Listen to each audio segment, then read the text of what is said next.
सफलता न मिले ये तो मुकद्दर की बात है, लेकिन मुश्किलों से डरकर हम कोशिश भी न करें ये तो गलत बात है।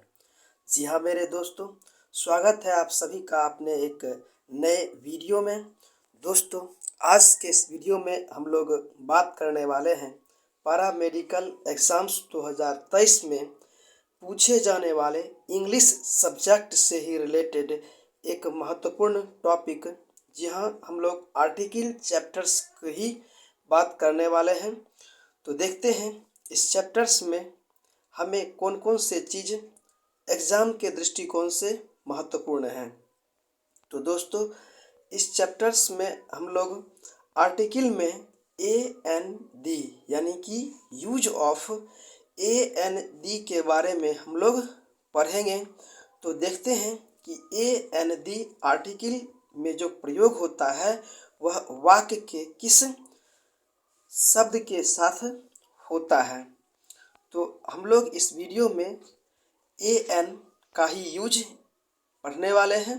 तो देखते हैं, सबसे पहले है अनिश्चित व्यक्ति वस्तु जानवर का बोध कराने के लिए AN का प्रयोग होता है।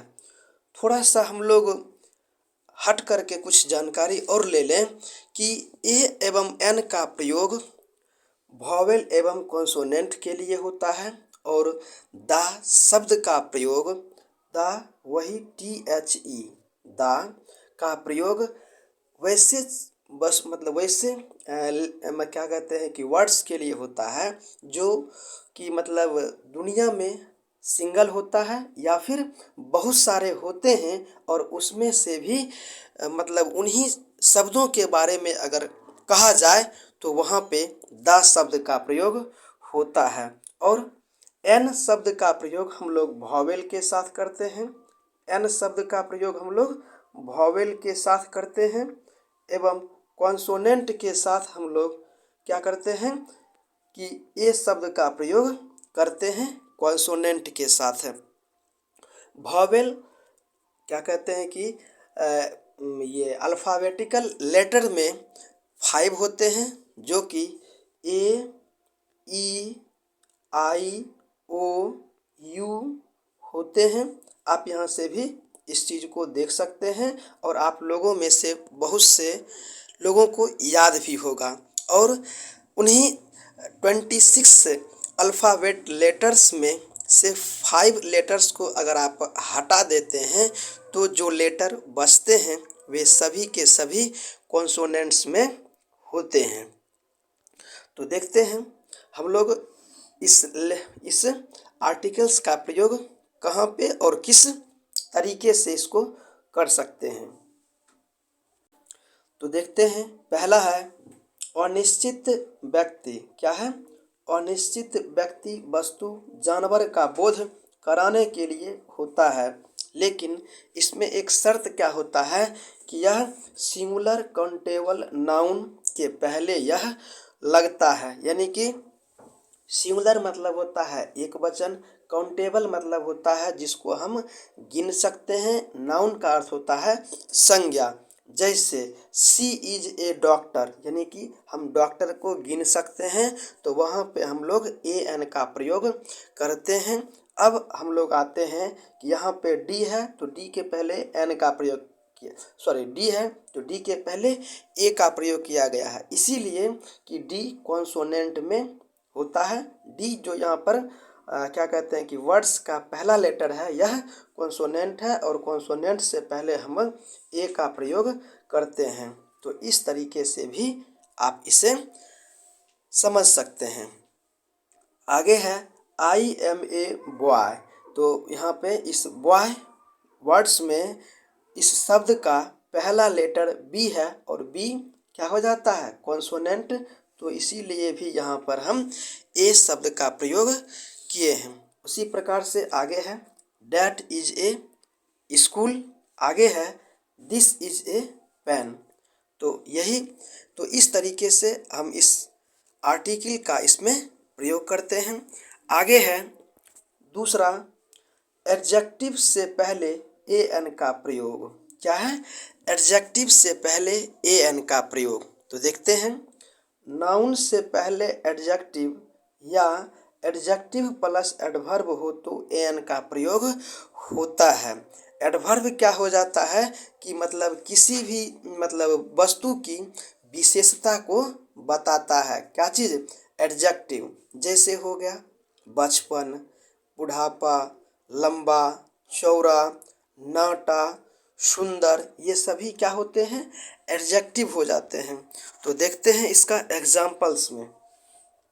एग्जाम्पल है she is a beautiful girl. तो she is a beautiful girl, तो यहाँ पे क्या होता है कि आपको, तो आप यहाँ पर देख सकते हैं कि ब्यूटीफुल यानी कि she is a beautiful girl, वह एक सुंदर लड़की है। तो लड़की क्या है? सुंदर है, यानी कि यहाँ पे एडजेक्टिव के रूप में ब्यूटीफुल दिया गया है। अब इस वाक्य में आर्टिकल का प्रयोग ब्यूटीफुल के अनुसार करना है, क्योंकि ब्यूटीफुल का पहला लेटर बी जो कि कॉन्सोनेंट होता है और कॉन्सोनेंट में हम ए का प्रयोग करते हैं, तो इसीलिए भी यहाँ पर ए का प्रयोग दिया गया है। आगे देखते हैं अगले एग्जाम्पल को। I am an intelligent boy. मैं बहुत तेज लड़का हूँ। इंटेलिजेंट में आई लेटर यहाँ पे क्या होता है? वॉवेल होते हैं, तो इसीलिए भी यहाँ पर एन का प्रयोग किया गया है। आगे देखते हैं, सी इज एन अगली गर्ल। वह बहुत ही कुरूप लड़की है। तो यू यहाँ पर क्या हो जाता है? वॉवेल में आ जाते हैं, तो इसीलिए भी यहाँ पर हम ए एन का प्रयोग करते हैं। उम्मीद करते हैं कि आप लोग इस चीज़ को समझ पा रहे होंगे। आगे देखते हैं, आगे है 3 नंबर में vowel sound A E I O U में ए एन का प्रयोग होता है। एग्जाम्पल में एन ऑनेस्ट। कैसे? तो ऑनेस्ट से पहले आप देखिए इस लेटर्स का पहला मतलब इस वर्ड का पहला लेटर एच है, और एच में क्या हो जाता है? एच यहाँ पे साइलेंट हो जाता है। इसको पढ़ने के लिए हॉनेस्ट मतलब पढ़ने के लिए इसको ऑनेस्ट पढ़ते हैं, और लिखने में हम इसको एच से इसको शुरू करते हैं। तो एच अगर हम छोड़ देते हैं यानी कि एच इसमें साइलेंट कर देते हैं, तो वैसे क्या हो जाता है? ऑनेस्ट हो जाता है, और तब यह मतलब अपना वॉवेल में हो जाता है। इसीलिए यहाँ पर हम ए एन का प्रयोग करते हैं। आगे है वन में ए का प्रयोग करते हैं। हैंडसम में ए का प्रयोग करते हैं। अगली में एन का प्रयोग करते हैं। तो यहाँ तक भी समझ गए होंगे। अगला रूल है कॉन्सोनेंट साउंड। क्या है? Consonant sound. तो कॉन्सोनेंट साउंड में क्या होता है कि वॉवेल को छोड़ करके 26 लेटर्स में जो लेटर्स बचते हैं वे सभी के सभी कॉन्सोनेंट्स लेटर में आते हैं।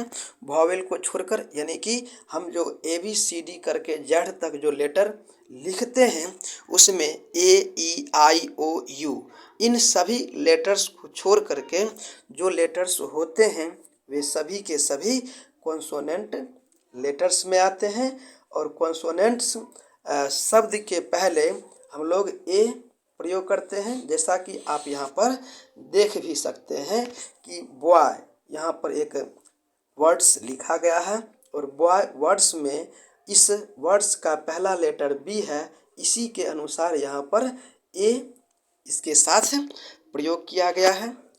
इसके बाद मैंगो में एम यहाँ पर क्या है? कॉन्सोनेंट है, इसीलिए भी मैंगो के साथ ए का प्रयोग किया जाता है, एन का प्रयोग नहीं किया जाता है।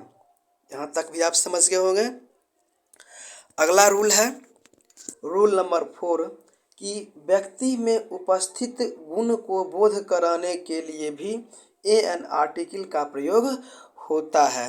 यानी कि हम जैसे कि अपने बोलचाल की भाषा में कहते हैं कि वह हिटलर है, यानी कि वह हिटलर है नहीं, वह हिटलर के समान है, वह हिटलर के जैसा उसका चाल ढाल है।